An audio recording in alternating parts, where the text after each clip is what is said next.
How to fix Minecraft launcher installation error, 0x80131509, with message make sure you are connected on Windows.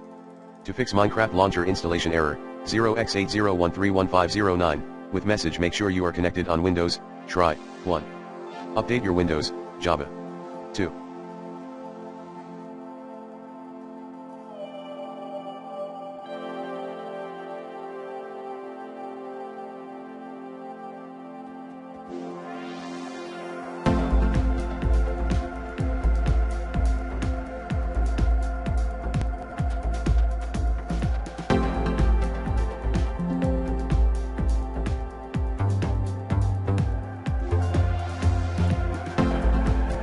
Run Minecraft launcher in its compatibility mode.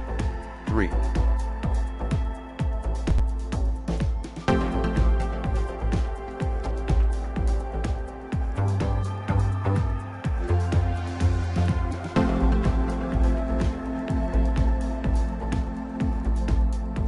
Restart your PC.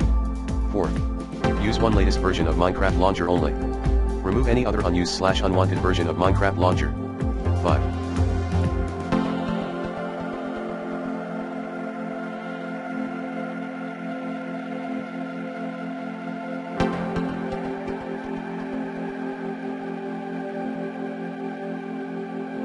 Log in on Xbox app and Microsoft Store using the same credentials.